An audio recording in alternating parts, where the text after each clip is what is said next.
Welcome back to the swamp, my friends, and welcome if you're new. Sorry I was gone for a few days, just been going through some personal stuff and needed some time to recharge and get back in the groove for you.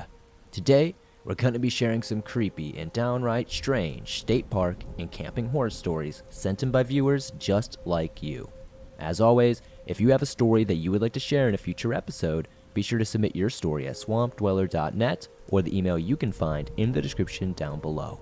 I'd love to share your story with everyone here in the swamp.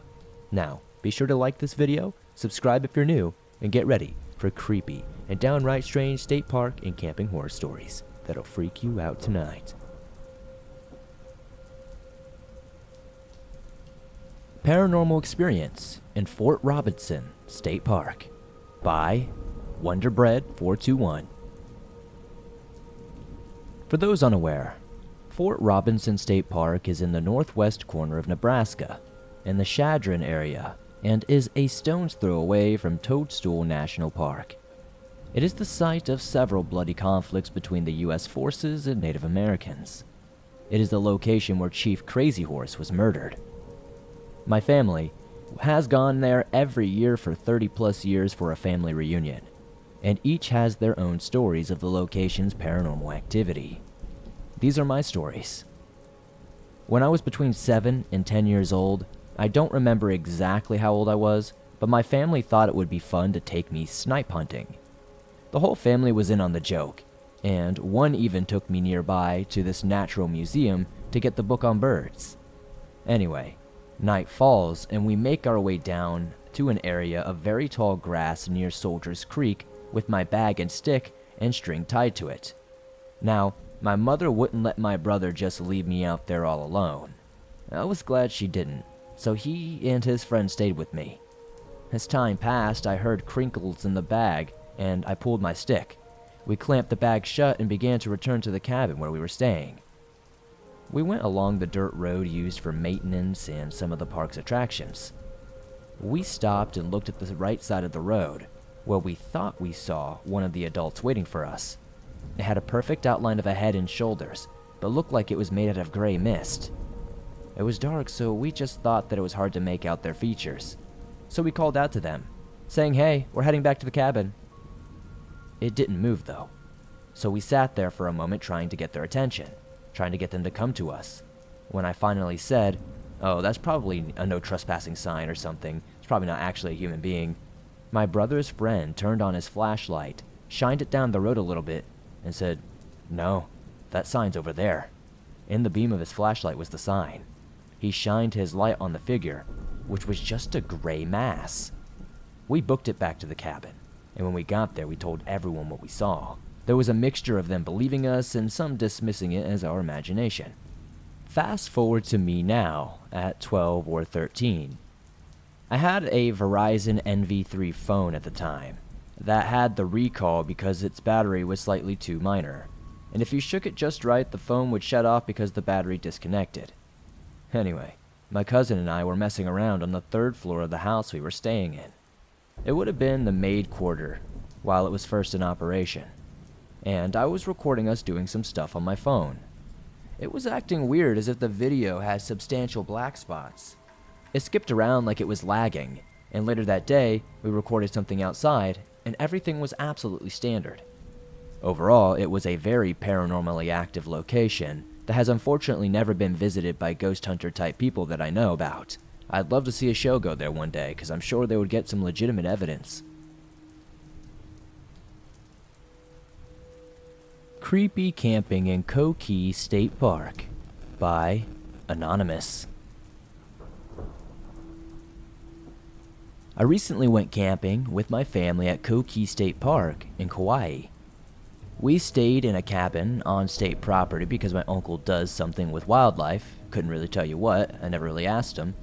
It's on top of a hill in front of a camp. I think the camp is called Sloget or Sloget. Upon walking inside, I instantly felt a chill when I wandered into this room. Being the brave person I am, I decided to face my fear and sleep in said room. Throughout the night, there were times, the best way I can describe it, that it felt like someone else was not only in the room with you, but walking through you. Everyone else suddenly experienced random goosebumps, being very cold, lights flickering, doors opening, etc. When it was finally time to wrap up the night and everyone headed to their room, it felt normal in my bed. No cold feelings, no eyes on me, just a comfy bed, and I fell asleep just fine. But sometime around 1 or 2 a.m., I woke up to what sounded like a cat's cry. I didn't think anything of it because all the stray cats on Kauai, so I closed my eyes. That's when it happened. I first noticed the feeling that someone was almost inside me. The energy was so vital that it was hitting me in waves. My ears felt a tremendous amount of pressure, to the point that I could only hear my heartbeat. The waves that I thought sounded like wah wah wah, each causing more pressure on my ears. I faced the wall, eyes shut tight, hoping it would leave me alone. Then my sleeping bag got pulled tight across my neck, and the watching me feeling changed to a get the hell out feeling. I tried to yell stop when my sleeping bag moved, but nothing came out. Slowly the pressure was lifted, and the feeling went away. Moments later, I heard my little sister, who was sleeping in the queen-size bed in the other side of the room, whimpering and tossing around. I laid there for hours, trying to go back to sleep, but never really could. This is an experience in the Kokee State Park that I don't think I'll ever forget. There are some strange things that happen out there. A Strange Camping Trip by Takaya. This story took place in June 2022. My friends and I decided to go on a camping trip. I decided to bring my dog Chief, my 150-pound Newfoundland. Before continuing, Chief is unlike most Newfies. He was born and lived in the bush for the first year of his life and developed good hunting skills. I found him caught in my trap lines 9 months ago. I'll skip over a bunch of stuff to cut to the chase. We bonded very strongly during this recovery, and I learned that my newfound Newfoundland could hold his own in a scrap. One afternoon, when I got home from work, I found 2 dead coyotes in the backyard. He is now a healthy, solid farm and guard dog. Anyway, one day my friends, who we will call Jimmy and Alfie, decided to go on a week-long camping trip in northern British Columbia. They invited me and we packed our bags, took a week off work, jumped in my F-150, and headed north. When we reached the woods, we put our packs on. I loaded Chief with his little buggy. I built it so he could pull his weight during the summer and fall camping trips instead of only having a sled in winter. That carried our tent, sleeping bags, and the light stuff, nothing heavy. We had covered 5 miles by the time we set up camp. Once we were set up for the night, I took Chief's harness off so he could run around and, do his thing out in the woods. When it was time to eat, I gave Chief his food and we ate. Jimmy, Alfie, and I sat beside each other and ate pork. Chief was lying beside the fire, his head on his paws looking at us. He suddenly got to his feet and let out the loudest, most resounding bark I had ever heard, which was only increased by the echo of the bush. When we turned, we saw some branches shaking, like something was running away. We decided it was just a raccoon, or at the worst, a bear. Later that night, we were just chatting. Chief had gone off to pee or something when we heard something coming to life to the left of us. I figured it was Chief when suddenly I saw a flash of black fur out of the corner of my eye on the right, and then Chief went barreling between us and the campfire. I turned my head in time to see a man who would have been around 6'1" with a piece of firewood get to his feet and raise it above his head to hit him. Still, before he could land a blow, Chief jumped up and landed dead square on his chest, pushing him to the ground. When he landed, Chief was already off when the man realized he was bit. This man whirled around onto his hands and knees and was beginning to make his way to the piece of wood he had dropped, but was staring down the wrinkled-up muzzle of Chief. He was standing over the timber and growling. I can only really believe this because I witnessed it myself. He growled before delivering a very deadly rush for the throat when he was hunting. I ran over to hold Chief while Jimmy and Alfie helped the man. We searched for him and found stuff that made us realize he didn't come for the marshmallows. We saw this man's neck wound and decided to cut our trip short and turn him in. And yes, we brought him up for 3 days to report him. This guy told the police that God told him to sneak into our tent and slit our throats to sacrifice us. The man needed 3 surgeries before he could be released from the hospital. I am forever grateful to my dog. Without him, I have no idea where we would be. But damn, Be safe out there in the woods.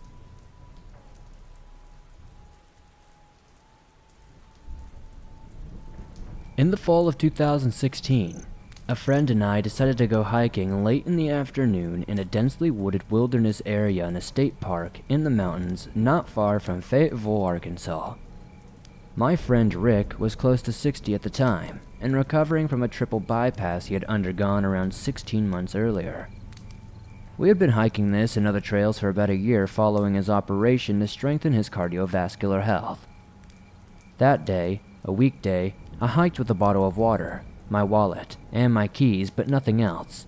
Nothing to protect myself. The trail we picked was popular, and usually had a lot of people hiking on the weekend. We have hiked this spot dozens of times before. We were both comfortable with the hike and had never had any problems on the path, or any other for that matter. While Rick is older, and at the time a little feebler after his health problems, I was in my mid-40s, well over 6 feet tall, and in fairly good shape, so was not very worried about our safety. The trail we were on is in a state park adjacent to federal parkland. It is an outdoor enthusiast's dream. Most of our trek that day was completely uneventful. We just enjoyed the autumn leaves and chatted casually as the sun dropped lower in the evening sky.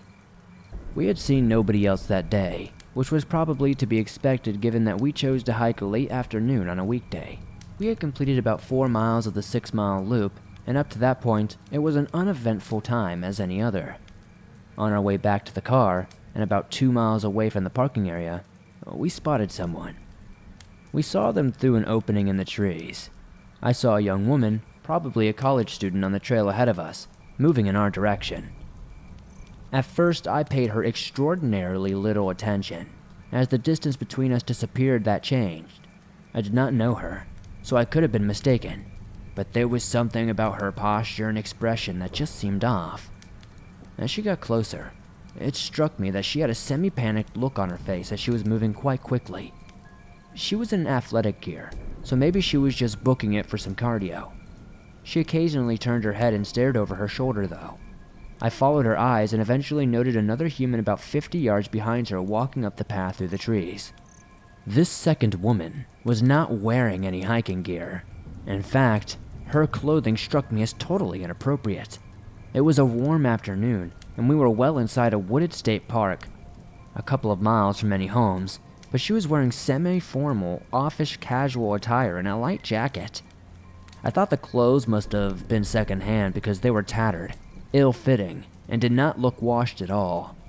She was fit and athletic-looking, who could not have been more than 25 or 30 years of age. It was so bizarre.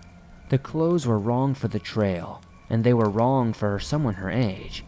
Everything was off about her. Her shoes struck me as odd, being even more peculiar. When she got closer, I noticed she was wearing scuffed leather flats, casual shoes with no ankle support. I found it completely odd because you do not just see people on trails dressed as she was, and you never see them wearing shoes like that.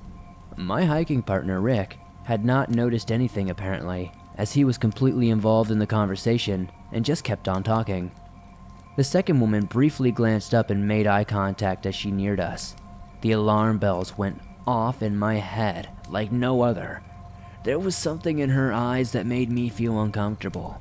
I do not know what she was thinking if I am being honest, but I swear, she had contempt in her face. Part of me wondered if I had offended her by staring, so I diverted my eyes and kept walking. I tried to tell myself that maybe she was homeless, maybe she was just wearing the only thing she had, and I was just being rude. But the warning bells were still going off in my head like sirens. I am not a paranoid person at all, so having a sixth sense go off in my head left me very unsettled. I have fantastic peripheral vision, so I turned my face toward Rick and acted like I was listening to him, but I was watching the creepy woman out of the corner of my eye. The moment we passed, she spun her head around to study us. She slowed her pace a bit. My internal alarms grew louder. Out of the corner of my eye, I saw her come to a stop and drop her face toward the ground. Her body half turned on the trail. It was very odd behavior. Rick and I kept walking for about 50 yards further. We made it around a bend in the path, and I looked back at the woman before the trees obscured her from view.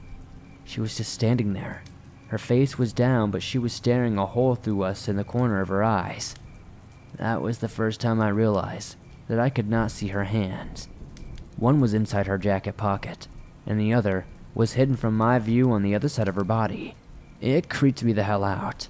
The hair on the back of my neck stood up. For half a mile, I did not see her again, and had begun to wonder whether the first woman, the co-ed, had felt danger as well. Clearly she had, I thought, and that is why she practically was running through the woods at dusk. It also struck me that the creepy woman had stopped and studied Rick and me, like she was deciding whom to follow.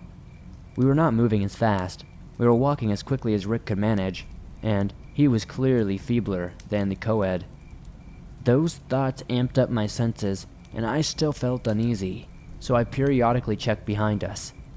At certain points through the woods I could see more than 100 yards, and I never saw anything. I began to worry about the co-ed. My hair stood up for a second time as I felt the strangest sensation of being watched. Again, thinking I was paranoid, and half mocking myself for being afraid of the creepy woman, I turned my head around to assure myself she was not there. I was wrong. She was there, following with her head down, and moving briskly about 100 yards behind us. But with her hands hidden, I turned my head back to the trail in front of us, and we kept walking, still trying to convince myself that there was nothing out of the ordinary happening, that I was just being rude because she was dressed like a homeless woman. About 200 yards further along the path, I turned my head back to Rick and my heart raced a bit.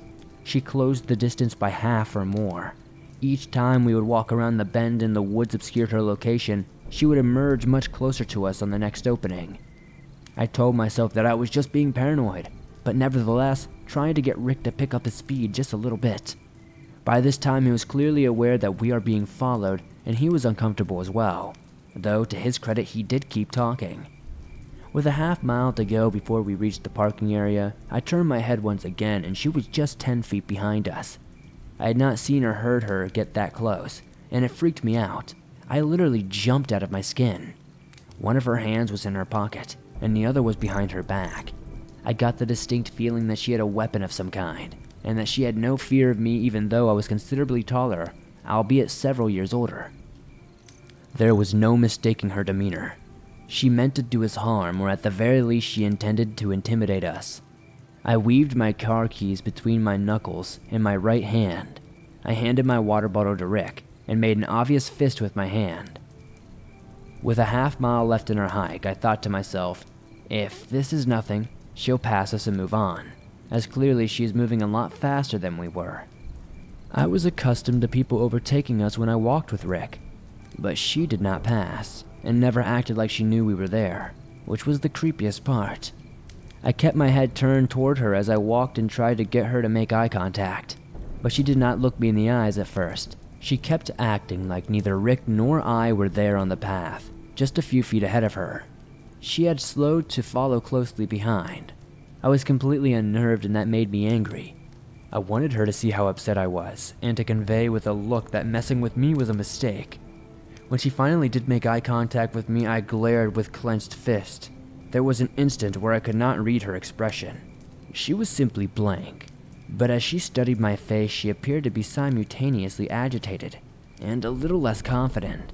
I was conveying one thing in the look of my face: back the hell off. And at this point, I did not care if it appeared rude. She apparently thought better of whatever she was doing and slowed her pace so that the distance between us began to grow to about 20 feet. But she was tense, and kept whatever she had in her hand very closely hidden behind her back. I never saw her hands this entire time. I know she had to have some kind of weapon, and I believe that she meant to do us harm, but I also know she recognized that I was ready to fight. I was mentally preparing to charge at her if I saw a gun or a knife, as I knew Rick could not outrun her. I thought to myself, I might just surprise her. I also realized that I needed to have her in front of us. A few hundred feet further, about a quarter mile away from where we were parked, she's still stalking us, and I had had enough. I was in equal measures afraid and furious. I told Rick that we were going to stop and let her pass, loud enough for her to hear it.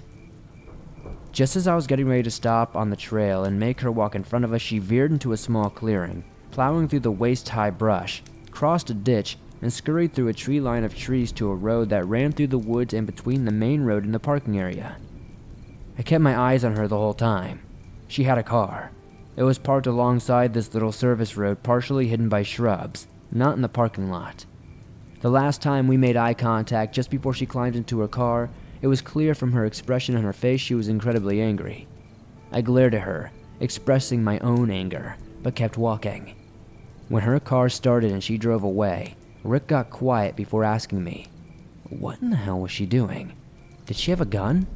I told him I did not know. I never saw a weapon. We walked back to our car without saying another word. Once the engine was on and the doors were shut, we chatted a bit more about this weird situation and decided to call the authorities and report the incident, just to make sure that they have it on record and to maybe have them check on the poor co-ed who had passed us first. To this day, I have no idea what that creepy woman was doing or what she was planning on doing to us. Maybe she was going to rob us, harm us, scare us, I have no idea. I am just thankful she decided better of it. I have hiked that trail more than 50 times since then, and I've never seen her again.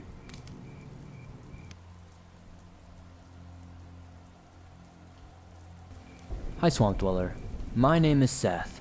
During the summer of 2020, I moved to the South Georgia area near the Okefenokee Swamp. There are tons of alligators and snakes everywhere here. In case some people may or may not know, it is the biggest swamp in the United States as it corners the southeast part of the state and into northern Florida. Anyways, my house sits on the edge of a canal which is about 10 miles from a state park. Nothing but deep forests surround the 4-bedroom house. Plenty of late nights I can hear gators hissing from the water as I sit on my back porch. The porch sits alone on the upper floor right above the main level porch.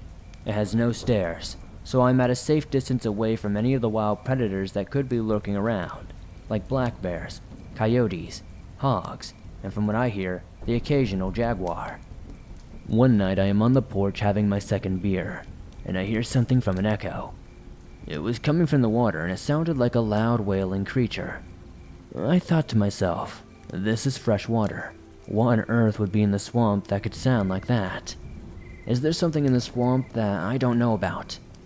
The creature got closer to my house as it made its final sound. That is when things got extremely quiet. All the crickets and frogs came to an abrupt stop. That is when I tensed up. On my table was my spotlight, so I grabbed it and shined the light directly into the water where I had been feeling the creature would be. I saw something tremendous, but I could not see the creature. I saw a huge wake of water rising as I stood up in fear. My chair falls off its legs. Whatever this thing is, sure was not an alligator. Not even a full-length 12 to 14 foot adult could do what I was witnessing right now. I've hunted plenty of gators with friends during the season. I've never heard of anything else that lives in the swamp that could be like this. I get more frightened the more I think about it. About a week later, my buddy asked me if I wanted to go hunt more gators. It was a tough decision for me, but as much as I love gator hunting, I finally said yes and asked my wife if it was fine. She gave me the approval since she did not have any plans for the day, and we headed out into his boat. We began the day by checking the crawfish traps that he had set up as I started to load the rifle and put all 40 gator tags in the box. I had told him about last night and asked if he had ever heard anything like this or had some sort of experience similar. He stopped the boat before we got to the 5th trap, and he said that he had lost a relative to this so-called creature about 4 years ago on a late night that nobody has ever been able to explain, and nobody has ever seen this thing. But the sound that it makes is the same thing that I heard that night. The way he explained it almost gave me chills. I felt so bad for his loss though, as he started to tear up a little, and I told him how sorry I was. He never spoke about it after that, but we had a great day catching over 100 pounds of crawfish and 13 gators from 9 to 11 feet long. It was quite an impressive day for us. Later that night, he wanted to go back to the water to catch some frogs. This is when it happened again. I went with him with my .30-aught rifle, just in case. I could not let him go alone, but at the same time, I was fearing for our lives as we got into the boat and the water. The creature was at a greater distance this time from its echo, so we tried to hurry and catch up to the 20 frogs that we needed to meet our goal. We can hear the creature getting closer and making huge splashes yet again. We did not waste any more time to stop and hurriedly caught the last few frogs. As soon as we caught the last one, we turned the boat engine on and scrambled out of the area. He gave me half of all the catches he had. Our family and friends had a feast the next day. We decided to never go catching frogs that late ever again. We still don't know what this creature was, but it still haunts us to this day.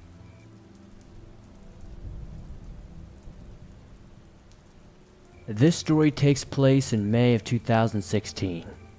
I went camping with my boyfriend at the time, who we will call D, and another couple who I was friends with. We decided to drive down to a place called Point Lookout State Park, located at the southernmost point of Maryland. It was a rather large campground with 3 separate loops of campsites. 2 loops were in a more wooded area, while the loop we stayed at was directly on the water. Our loop was also less crowded, with only one other tent set up. I should mention that Point Lookout State Park is a very flat piece of land on the Chesapeake Bay, much of the place being marshland. There is also a neat little lighthouse that's very old that's not too far from the loop as well, probably no more than a short drive. Anyway, I did not look up anything about the area before going. I was simply happy to have a little vacation, as I was going through a hard time in my life at the time. We pitched camp at the most perfect spot on the loop. It was directly on the water, but far enough from the road to not be seen by other people. With a curtain of tall grass guarding the view from anyone else, basically, the perfect spot to drink and smoke weed without being bothered. This was my first time camping, and D was not very into it either, so we pitched a pathetic and loose tent. But it did not matter since we were barely in the tent except to sleep. We walked around and checked out the area for a bit, walking through the camping loops and along the shoreline. The area was very nice. The whole area just gave me a slightly weird feeling though. I cannot quite describe it. Like a solemn silence that also felt very heavy, if that makes sense. At one point, I broke off from the group to use the bathroom facility. As I was walking along the trail, I swear I see a large, huge terrapin tortoise walking across the path directly in front of me. As it walked, it kind of made eye contact with me and did not break it. It was not terribly strange, but again, it just felt off. When I came out of the bathroom, the tortoise was gone, even though it was walking extremely slow. The first night was rather uneventful, besides the extreme wind that blew through the park. As I said, this state park is located right on the bay, on a very flat land, so it is a frequent experience. Unfortunately, since I pitched the most mediocre and loose tent, it blew around all night and felt like we were going to lift from the ground and it was going to take us with it. I did not get much sleep that night. On the second day, we decided to explore the old lighthouse. It was their spring season, so they had open tours for a few hours during the day. There was a tour guide who gave us the history of the house and gave some cool facts about it. One thing the guide seemed to breeze right over though, it stuck with me, was that the man who built the house, along with the next 2 owners, died very shortly after living in the house. The guide treated that little fact like it was nothing. We continued to hike, drink, smoke, and do all the other camping shenanigans, having a wonderful time. It was time to go to bed, and this is where things truly begin to get strange. This night was not windy at all. In fact, it was dead silent. Not a comforting silence, but an eerie silence that puts you on edge. I eventually got to sleep quickly despite this, considering I barely slept the previous night. Not long after I sunk into a deep sleep, D wakes me up, looking concerned. "Babe, did you hear that?" he asked. "No, I was asleep. What happened?" I asked back. He replied, "I heard someone yell, 'Hey!' outside our tent. I think there's a man outside." I did not think much of it at first. I thought it was just the other couple talking to each other since their tent was pretty much right next to ours. But then I heard our friend snoring. They are the loudest snorers I have ever met in my entire life. The other loops could probably hear them from here, which meant they were fast asleep and obviously not talking to each other, or us. Honestly, I was a bit skeptical that D even heard anything. We were drinking and smoking all night, so it could have just been paranoia. That is, until I heard the footsteps. They were circling around our tent, the sound of heavy boots making their way along the gravel. The steps had a little clinking sound to them, like one of those old-time steel boots. This was no paranoia. We both looked at each other and thought who the hell was at our tent and what did they want. The mesh window of our tent was open, and we could see outside around us. We watched above and around us, following the sound of the footsteps with our eyes, but never actually seeing a person. I got chills until the sound made its way back down the path and eventually disappeared. Dee and I both looked at each other and just said, "What the hell was that?" We left the next day as planned and we told our friends what happened. They were fast asleep and did not hear anything, which is not surprising. Those two could probably sleep through a tornado. This is where the story came together. When I got home, I decided to research the state park. Suddenly, everything made sense. Point Lookout was once a Civil War prisoner camp. Buried all around the park were the bodies of Confederate soldiers. The prison housed prisoners in horrible conditions and was constantly overcrowded. There are stories of torture at the camp and even in the basement of the lighthouse. The ghost sightings are abundant from others, many stating that they have heard or seen people walking and patrolling the area, even questioning some of the park guests. I was convinced that it was what we experienced that night.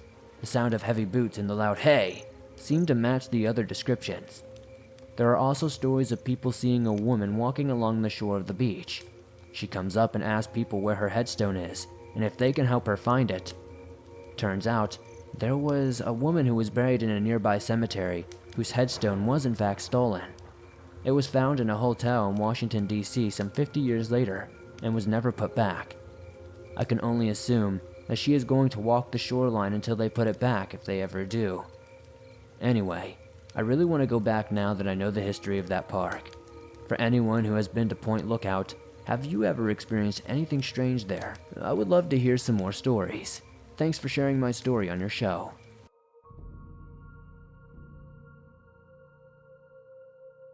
Thanks for listening to these creepy and downright strange state park and camping horror stories that'll freak you out tonight.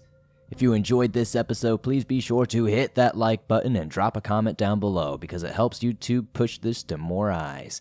If you're new to the swamp, why not join us? Be sure to subscribe and turn on notifications so you don't miss a new episode on all things natural and supernatural. If you have a story that you would like to share in a future episode,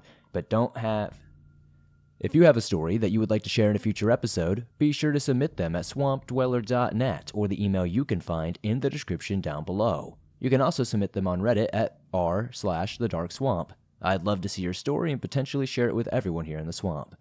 If you're on the go, but don't have YouTube Premium, but still want to download and listen to your favorite Swamp Dweller scary stories no matter where you are, you can do so absolutely free from Apple Podcasts, Google Podcasts, Spotify, and just about everywhere else you find your favorite podcast online.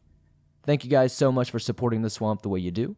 If you made it all the way to the end, tonight's code word is park camping. Make a comment with park camping in it, and I will pin the funniest one at the top per usual. Thank you guys so much, and I'll see you soon.